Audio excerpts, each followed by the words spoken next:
All right, we can get started. I have a confession to make. First, I want you to make some little confessions to me.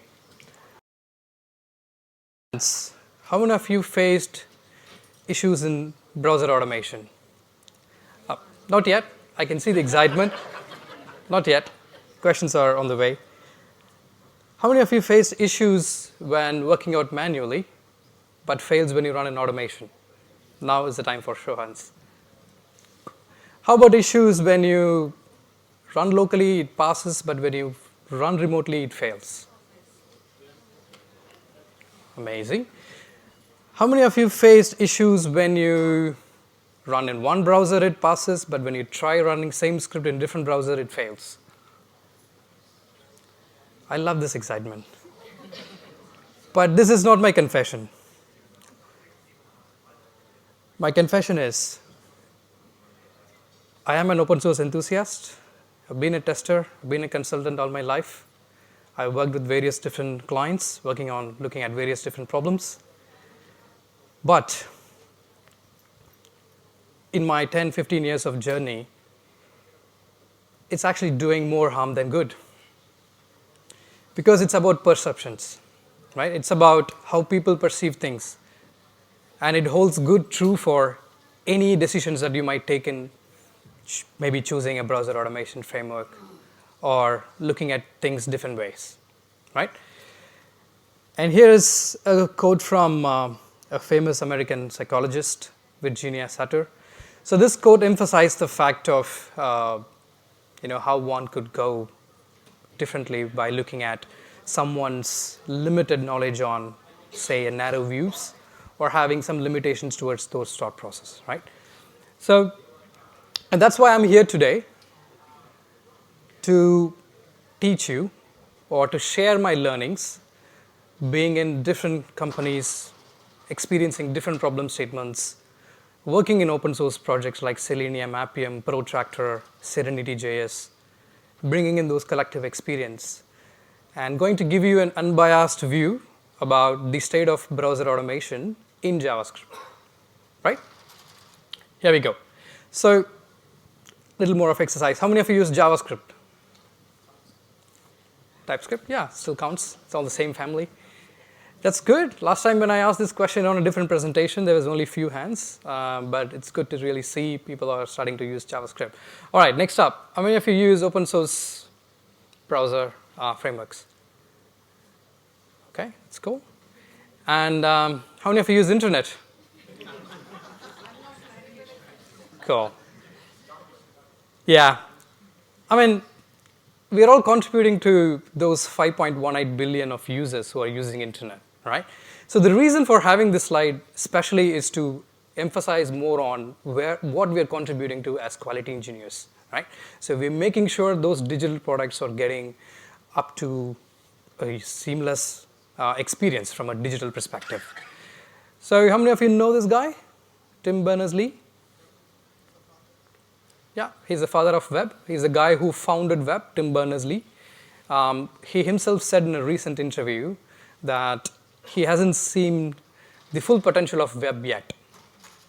You can see how he envisaged web to be and where is it now. We all seem to find it more sophisticated with modern tools and technologies, but he still feels the future is going to be bigger than the past. So more to come, and life as a tester is going to be safe in that way. So today we will be discussing about the evolution of web, the front-end frameworks, of course the browser automation frameworks, and then we're going to look at browser engines, which is going to be a very important piece of takeaway, and then of how it is different from real desktop browsers, and of course more about the browser automation standards and the future. So my talk title states the state of browser automation framework, but I didn't say whether it's current, present, or past. So don't worry, I'm going to include quite a few of them, and I'm sure the whole takeaway would be more meaningful.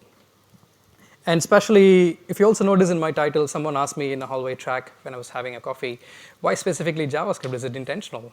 Well, it's intentional because JavaScript is everywhere. JavaScript is becoming universal. I mean, so good to see many people are showing up their hands on JavaScript. JavaScript originally started out to be a front-end technology, like people used to build web, and now you can see people building browsers. You have backend. So why only front-end? People started using backend in Node.js. So you have a full end-to-end tech stack on Node.js. And more than that, you have Deno. How many of you use Deno or heard about Deno? Someone mentioned TypeScript. Yeah, so people will be knowing about Deno. And then you have wedge workers, Moddable, and most importantly, the front-end frameworks. All the React and Angular that you've been hearing about, it's all JavaScript. So JavaScript world is hard, right? Test automation is hard, and JavaScript world is even more hard. So talking about the web itself, right? So it's good to always take a look at the past on how the web started, like when Tim Berners-Lee started early 2000s, Netscape navigators. If I remember correctly, Internet Explorer. How many of you use Netscape Navigator? I can judge the age by now. Cool. And IE, early versions, I remember 2, 3, 5, 6. Okay, cool. Okay, you're all in my gang. And then if you see the timeline, well, I think 95, 2000s, that's when the rise of browser and the CSS standards evolved. And over a period of a time, that's when they really decided as a group that we need something called World Wide Web Consortium, which is a W3C group. So any technology that is built on web will be looking at that W3CAG, right? For example, accessibility. So I mean, if you heard about accessibility testing and W3CAG standard, so such standards and guidelines meant for accessibility is actually part of W3C. So W3C standards are becoming very, very critical for any technology that is built in web, right? And it started around the age, 2000 and 2005s. And then you have Web 2.0, Ajax, and HTML5, the modern webs. And then, things evolved. We had single-page applications. We had, PWAs, offline applications now, which makes it more easy. And nowadays, you see, web assemblies. I'm sure a couple of you heard about web assemblies, the WASMs. It makes it more interesting. The web is getting more and more intense these days with all those things coming up. So we have Web 3 and beyond, all the blockchains. That's not my talk today, so I'll stop talking about Web 3 and move on. While the web has evolved from where it was, if you really see in parallel, the front-end frameworks evolved too, which is very, very important, right? So it all started up plain HTML. I know in my uni days, I was fascinated when I hooked up, a homepage with all HTML head tags and body tags. So it started up somewhere from there to where we are right now, where people develop front-end with component-driven frameworks, right? So you can see all the tech stack coming up, from Ajax. How many of you had the challenge of bypassing Ajax-based applications, especially in automation in early days of Selenium? It proven to be a little bit hard, right? Because you can't wait you don't know when to wait, how much to wait. And that's all some of the limitations it start. And a few technologies like extended JavaScript. I had a terrible time working with that. Extended JavaScript is the one piece of technology which was there back then when all the HTML IDs were used to be very dynamic. So you have no clue on how do you automate. Every time you refresh the page, there will be dynamic IDs. And there are still a few applications like that, but then it comes to the problem of testability, which is again not the point of this talk. So I'll just move on talking about, just see, I'm sure most of you would have seen these logos. Yeah? Cool. So the reason why we saw about the web, and then we saw about the evolution of web, the front end, right? So we need something that can be accessed through web, like exchange of information, and then we saw about front end frameworks. So now, how do you access them? It's through browsers, right? So the global statistics report says, I think I was taking this last week, and Chrome seems to be 65% of global usage. So all the 5.18 billion users that you see, 65% of them use in Chrome. So how many of you use Chrome here? Cool.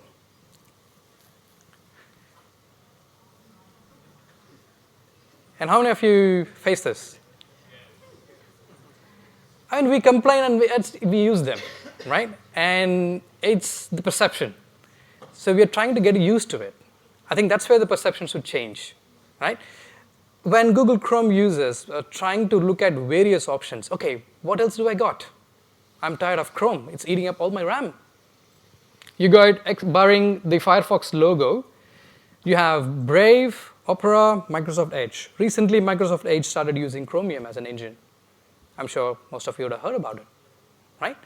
So apart from Mozilla, other browsers are using the same browser engine that powers up Chrome. How many of you know that? There you go. And for those of you who didn't raise your hands, if you're, it's new to your term, and if you're asking, wait, what is browser engine? Right? Don't worry, I got it covered. So we have something called, let's say the top-down approach of how Chrome as a browser works. So the client-facing, the user-facing, which is the Chrome browser itself. And then you have something called Chromium, which is the browser engine itself. And then within the browser engine, you have something called the rendering engine, and then the runtime engine, which is V8 and the Blink. So the reason for me to tell you this is because you should be knowing this classification, because we are all quality engineers testing applications, especially making sure, we all talk about test pyramid, isn't it? I don't know if it's still the right way or not. I'm not going to get into that conversation. But the idea is we automate only a few little percentage of your functional coverage. So when you automate that, you should be automating in a way that it tests all possible scenarios from a digital user perspective, right? So you should have that combinations of flavor, like WebKit for Safari, Gecko for Firefox. So you should be knowing that. You shouldn't be saying, yeah, I tested in Chrome and Opera, it works fine. No, basically you're testing the same browser engine, right? And that's cool, but is there any other reasons behind that? Yeah. I have, okay, I'm going back.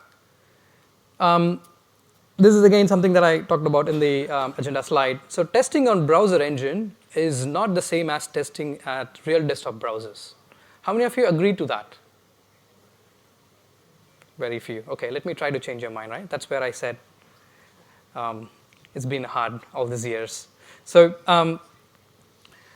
the current state of browser automation is so confused, very honestly, and I'm giving it in a very opinionated view here, as I said, being unbiased. For people who know me, I've been a Selenium contributor, so people say I'm biased towards it. But again, here I'm trying to be unbiased, getting into more of an unbiased view into how people should view browser automation, given there is plethora of options available, right? Let's get into it by telling you a story. Actually, a baking story. How many of you love cakes? Okay, I know some people are shying away. I can see you. Here is a Netflix show that is called Baking Fails. I don't know how many of you have seen that. Let me try playing it up. Okay, I don't know if the audio comes up. No, audio doesn't play. But you can just visualize it. So that's the reality and that's the perception. No, that's not what I wanted.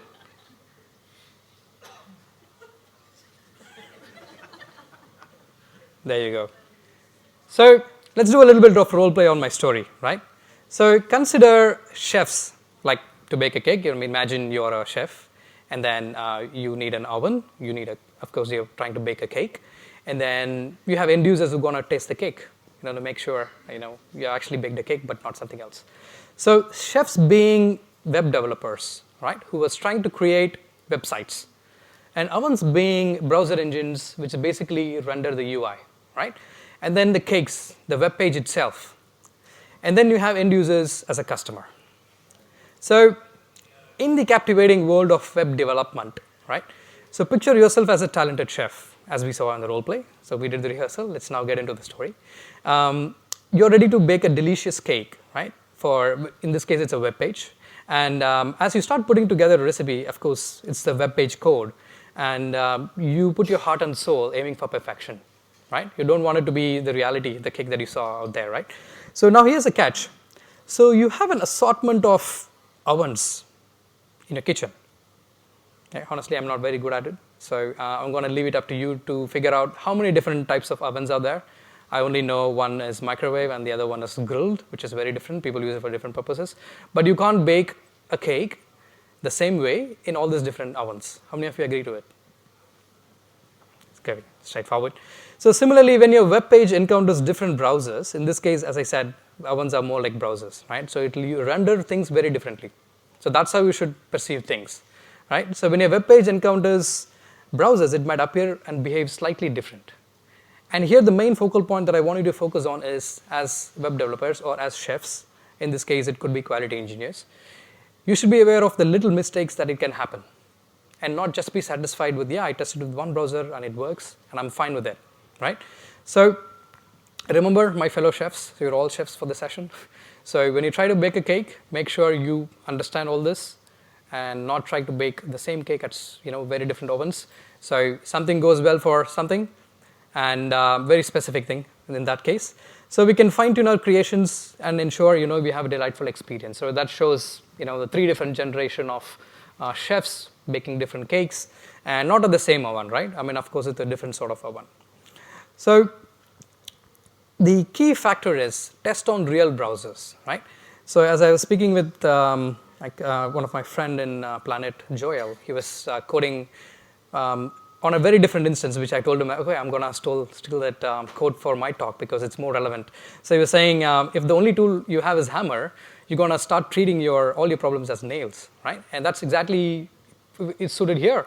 So you need to be doing all the due diligence for your browser automation at all cost and not just be going with the buzz, with the marketing, with the word of mouth.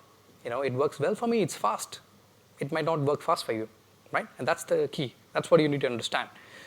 Then if you ask me, Manoj, what are the different options that we have? There are lots of options, right? So we saw the evolution of web, the front-end frameworks. Now here you got the evolution of browser automation, right?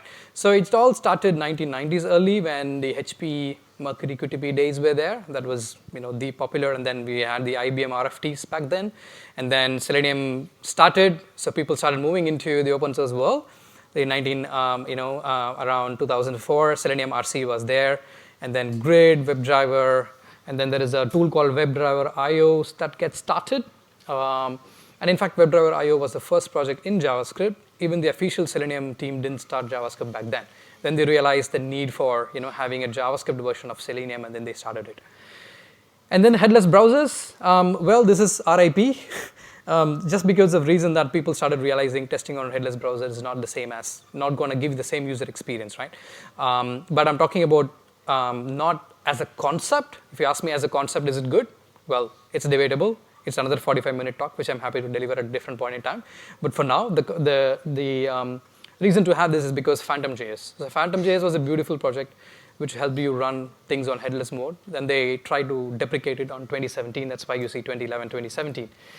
And then along the way, you had Selenium WebDriver, Cypress, Nightwatch, Testcafe, Tycho, Puppeteer, Playwright. So I'm sure for those of you who are using automation, browser automation, I'm sure I didn't leave any of the logos. Yeah? Cool. Sorry? Concept. Yeah, Concept is a different concept. So Concept is a abstractor framework which supports all different languages. So the purpose is very different. So this covers a browser automation framework which will allow you to automate things on browser. So that's why I even didn't have Serenity.js here, because Serenity again uses WebDriver underneath. So I'm not talking about the wrappers, but this is all about browser automation frameworks.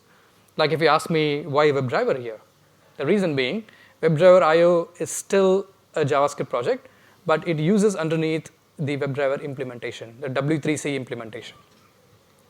Now, if I want to classify, right? So there are so many different things, Manoj. So can you drill down and show me in one slide on where this is leading up to? So this is the current state, right? So with so many different options, if I wanted to classify the browser automation framework, and here it goes, right? So we got the WebDriver protocol, which is a W3C standard, where tools like Nightwatch, Appium, Selenium WebDriverIO comes into the same category. And then you have the Chrome DevTools, where tools like Tycho, Puppeteer, Playwright comes into picture. And then you have a third category, which is called the browser and the web APIs, which is where Cypress and Testcafe comes into picture, right? So let's make a honest confession. How many of you know this classification before? Very few. I'm so glad you're all honest. Thank you. And this is where I try to make things correct with all my experiences back then, talking about tools and things, right? So this sort of classification is very important for you to understand. Reason being, one, there is a standard, which I talked about, the W3C, World Wide Web Consortium. So WebDriver is part of a W3C standard. And then there is also non-standard, which is proprietary, which could be based on, it could have emerged based on some other needs, and that's how things started, right? So let's go deep dive. So talking about web browser and JavaScript APIs, right? So the examples we have is Testcafe, and Cypress, for example. So if you talk about Testcafe, for example, it uses high-level system APIs. So every browser has their own browser and system APIs. So Testcafe is a tool that is built on top of those APIs. So if you try to run your Testcafe script on one browser, it could behave very differently on other browser, which is expected.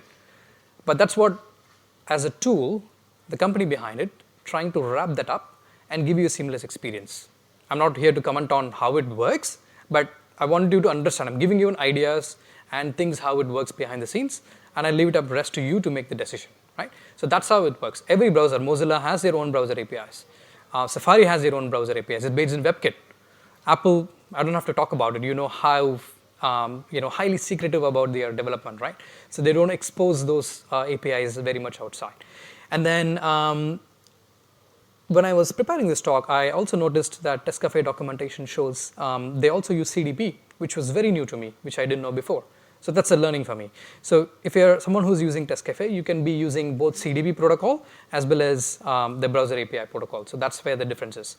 And then talking about Cypress, if you go to the documentation or web page, they themselves say it's not a general automation tool, right? Then there is a reason why they code that. And in a few slides, I'm going to show the statistics of how people using browser automation, how many people using browser automation, and you'll see which tool is at the top. And the reason being that these tools, Cypress and Testcafe, they originated for a very different reason. And Cypress is being very open about it, saying, hey, we are not a general automation tool.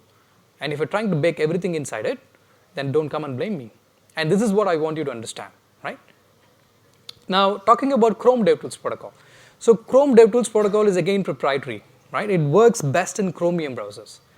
So in the world of captivating web development, going back to the story, if you're a web developer, you're developing front-end applications, you need a lot of those stuff to build your applications, component, all of different types. So now when you need that sort of, you need some sort of platform to debug and understand how my web component is reacting to it. So that's where, when you do an inspect element and see the DevTools protocol, the DevTools window, so that's where, if you see, most of your front-end developers will be fiddling with that. The reason being, because that's the only place where they can debug how things went wrong, right? So it was, CDP is a protocol which was originally developed to debug and help the developers build front-end technologies. Later, they sort of repurposed it for automation now. That's where the perception again comes into picture. So you understand the originality and how it started and why it is there. And people liked it since it is used for debugging. People loved it because it had those low-level controls. I know for some of you, since morning I've been talking with some of you and they said, yeah, we moved from Selenium to Playwright, it's faster and we are loving it. Yeah, and you moved it because it gave you those low-level controls, like you're able to intercept the network, you're going to, mock the, front-end, the images, and you're going to get the console error messages, even monitor the performance metrics, get a HAR file, HTTP archive file, beautiful waterfall way of looking at performance metrics. Yeah, I'm not saying anything wrong about it, which is great, but it's only been developed as a closed source, right? If you're going to use the same script and extend it with different browsers, it's not going to work. It'll only work if Apple, Mozilla, or whoever creates a browser, which the world is going to use, agree upon standards like CDP, which is only built as an open source, hugely funded by Google. Unlike if you find W3C standard, it's very different. So W3C standard, that's where things comes into picture, where WebDriver. So WebDriver, when I was showing the evolution of browser automation, we had something called Selenium RC. How many of you used Selenium RC before? There you go. And then for those of you who raise hands, you must have known the story around how RC becomes Selenium WebDriver, right? So Selenium was a different project, WebDriver was a different project, and then both was merged. And then something called the W3C standard came up, right? So we got admitted into the project in W3C as it took ages. Some of them asking when would become a W3C standard. So it took almost 5 to 6 years, to be honest, to become a W3C recommended protocol. So it's very hard to become a W3C recommended protocol, and that's where Selenium WebDriver is. And tools like Nightwatch, Appium, even for mobile automation, if you're using Appium, it's based on WebDriver protocol. And it's been supported by companies like Google, Mozilla, Apple, Lambda Test. I get few percentage of my time to contribute open source. That's how I contribute back to Selenium. And then we have folks from SOS Labs and BrowserStack as well. Now, and this is the slide that I was talking about, the browser stats itself. And this is not surprising for me, honestly, because if you ask most of the front-end developers, apart from the React testing library or the testing library as a framework, the next best framework that they would use is Cypress. And this stat is not just because of quality engineers or SDETs, whatever role you might have, used in automation. This contribution comes in because they use it for component testing, storybook testing, a lot of those aspects. So don't just get misleaded by looking at GitHub stars and download stats. These are not the stats for you to look at things, right? When you have to choose a framework, there are many different things to look at. And you can actually see how the blues and the greens are fighting, the WebDriver and Playwright, it's coming up. And then the red ones in the Selenium WebDriver, which is having its own up and downs. Now, to sum it up, there are upsides and downsides for various different classifications. Again, I'm talking about, if you really see me, I'm not saying, hey, Cypress is bad in that, Playwright is good in this, it's bad in that. I'm giving you the pros, cons of various different protocol for you to decide. Because in the future, for the same protocol, some other tool might emerge. But you need to not know about the tool, right? It's about the hammer and the nail. So you should be knowing about what is the underlying technology and what pros and cons it has and how you should make decisions. So low-level controls, Node.js server processes, you have native access to browser, which is why tools like Cypress, Testcafe, or any tools in the future implementing browser APIs will be faster. And the downside to it is, as it says, it's only based in JavaScript emulation. So JavaScript emulation, anything you have, even in Selenium, you might have at some place used JavaScript emulation, which might have not worked very well, and which is reason because it's very risky. And and then we have Cypress uncertainties. I have a slide which I'll cover later. And then if you look at the CDP protocol, it's definitely faster, but it comes with own caveats, which I'll talk about it. And then it also has low-level controls because we, of course, want all-in-one, right? Like how the HRs and the managers love, I want everyone who can do testing, automation, development, backend, everything. Like, is there a term full stack QA? I mean, it's been a while. It's been a while for me to catch up with the Australian QA community, but I know Cam didn't like quality coach as a role, but is there a thing called full stack QA? It's coming up. It's coming up, okay. Oh no, okay. You did a good job. Thank you, Shabir. Yeah, so that's how things goes, right? I mean, when we talk about Chromium-based browsers, it supports only Chromium-based browsers, and it's a very chatty protocol. Meaning chatty protocol, as I said, it was only meant for debugging. So when you run these tools, again, the tool called Tycho, which is based in ThoughtWorks. I spent 2.5 to 3 years with ThoughtWorks before joining Lambda Test, and I was part of the open source team developing Tycho as well, which is again CDP. So from that experience, I'm sharing. If you run such test on that tools, you'll see huge lines of logs, and that's coming in because the Chrome is responding with a lot of stuff that you don't need, and few tools do a good job by filtering those messages, and few tools don't do. So end of the day, you might get messed up, in terms of this is not what actually I'm looking for. It's different. And WebDriver protocol, the good things are it's a W3C standard. The main thing that I want you to focus is this working? Yeah, the out of browser context execution. So how many of you understand these words? Out of browser context. Cool. it explains that all the two different standards that we saw, which is the non-standard, which is, you can see the common thing is it works inside the browser. It has its low-level controls. So WebDriver is the only protocol that works outside the process, out of system process. And we as a user, do we do internals in browser? No. We act like an out-of-process execution process. And that's how even WebDriver worked. And that's the first place why WebDriver was included in W3C world. Otherwise, we would have not have been, right? And that's how things work. But also, it has its own downside. So as I said, it's only a protocol. So it's not a test runner. If you go to Selenium test project, people ask, oh, there is no wait mechanism. It's flaky. We need a resulting mechanism and all that. Yeah, it's not there. And in a way, as a tester myself, I see it as a con. But again, the reality is, it is a browser automation framework. That's it. Right? It's not a tool. So there's a difference between a browser automation framework and a tool. A tool is something that will come up with their inbuilt test runners, reporting, for example, WebDriverIO, Serenity.js. And all these projects are different. And that's where WebDriver started using WebDriverIO, started using WebDriver protocol, and had their own test runner with Mocha and their own test results as well. And another con with WebDriver Selenium is like we rely on browser vendors. So I'm sure who are using Selenium would have faced errors like there is a Chrome version mismatch between the Chrome driver and browser. I know it's annoying, right? I mean, we have to rely on those browser vendors for that aspect, and that's something that we have to live with. And I think in the future, it's only going to improve a lot. So just to summarize a bit again, we have standard and then non-standard, and we have certain tools into that category.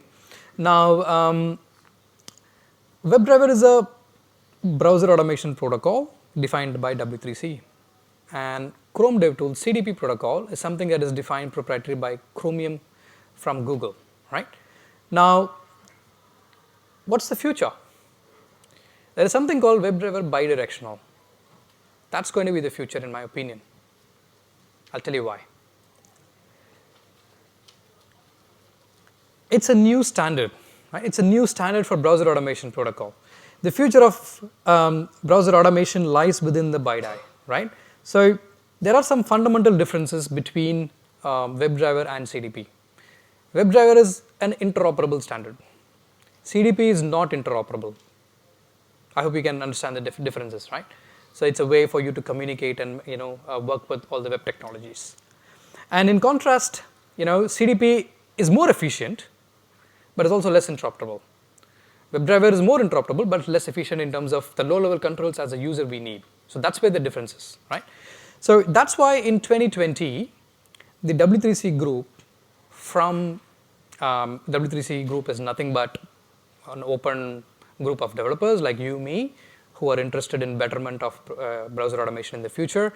So people from Apple, people from Google, people from Lambda Test, people from Sauce Labs, Browser Stack. So all these people are working together in forming up this new standard called WebDriver BiDi. I'll quickly take the question. Yeah? I was just giving you a 3-minute warning. Okay, cool. First. And so that's where they're trying to bridge a gap between, we also need CDP, we also need WebDriver.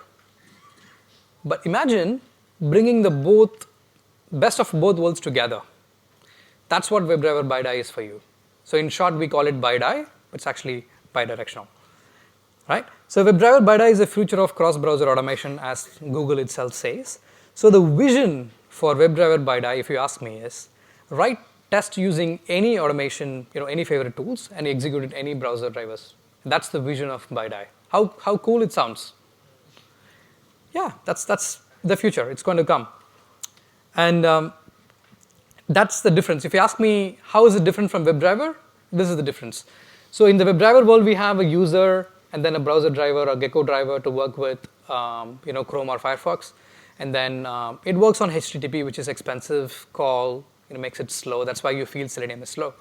But in the BiDi world, any automation tool you use, it's going to be a WebSocket communication. WebSocket is much easier. That's how CDP even works. So once you establish a handshake connection, it's going to stay there until your session ends. So it's going to be much faster. And that's why you feel tools like Cypress, Playwright is faster. So that's going to come back to WebDriver BiDi, right? The team from the main team who's steering this is from Google. So does that mean Puppeteer will go haywire? No. BiDi will enable Puppeteer to be cross-browser. That was one of the biggest caveats, right? So now it will also enable Selenium project to have those low-level features that you were missing out earlier by intercepting the network, getting the performance metrics and all of those, right? And here is a roadmap for those of you interested. If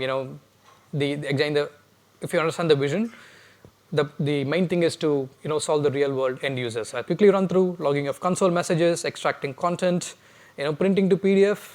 This is one of the use cases. HTTP authentication. I know people used to do a hack of using username at the rate of password in the URL, so you don't have to do that anymore. It's coming in BiDi. It's already there. And that's the link that you can check it out. Do WebDriver BiDi roadmap. You should be able to check it out. And there's already a group of people like me and others who are writing tests for that standard, right? And that is the pass-fail rate for different browsers like Chrome, Edge, Firefox, and Safari Preview. And you can go and check it out. So how this will make difference? Well, for the users, it's not going to be that different because if you're using Selenium, it's a matter of set Chrome options, enable BiDi, and if you're using someone like Puppeteer, you're just going to mention protocol as WebDriver BiDi, right? And that's going to be seamless from a user perspective. So while this happens, there are some perceptions and uncertainties that is going a different way, right? It's very, very controversial. People taking it very differently. Some people take it positively, some people take it negatively. If you see someone say Cypress.io is about to die, you should migrate your projects, very publicly opinionated about the Cypress project. And then you have someone called Gleb Bamutau. I don't know how many of you know him. He's actually the VP of engineering for Cypress. He built the entire Cypress, and he seconds that opinion for some reasons, right? And then you have people also calling Selenium is dead. We have a new kid in the town, which is Playwright, right? I mean, these things will come up, right? So hold your breath to it. The way forward will be, I'm going to seeing that there's going to be consolidation of tools in the future, in next couple of years. And BiDi is already there, Selenium and Puppeteer is already there.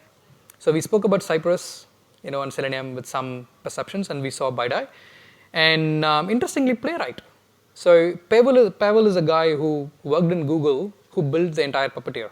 And for some reasons, he left Google and went into Microsoft and doing this Playwright, which is on the same framework, right? So the question is, what happens if he again moves out of Microsoft, right? So yeah, there's different things. That's why you should look forward to using tools that are, in using a common standard where people are responsible towards it. And interestingly, we had some tweets, and Pavel is asking, would BiDi be interested in claiming Playwright as a customer, which is a great change in the way how Microsoft and the team that manages Playwright is looking at it. So this might come up, so watch out for BiDi, and that's going to be the future. So I covered the past, the current, and the future. And then there is more. There is some advancements like Chrome for testing. I don't know how many of you saw. There's going to be an entire new browser that you can download only for testing purposes. You can go and check it out, this blog. And then headless mode is also another thing from Chrome, where they did it differently and now it's different. It'll take too much time if I cover that, but go search for it and you'll be able to see it about it. Now, just to summarize and leave you with it, so the true power lies in our creativity, resilience, and pursuit of excellence. So together, we should shape up the entire state of browser automation, right? Driving towards a brighter digital world. And that's about me. I've been a Selenium contributor. I've been a contributor to various different tools like Selenium, Appium, Protractor, Serenity, TestNG, various different projects. And on my free time, and the time when I'm not in front of a laptop, I look at MotoGP, I drive bikes, and I like basketball. So if you want to talk about me anything other than browser automation, I think those are the different topics. And right now I work at Lambda Test as a developer relations, and I also take care of the open source office. Cool. Thank you for the opportunity, and look forward to chatting with you all. Do you want to ask a question to the audience?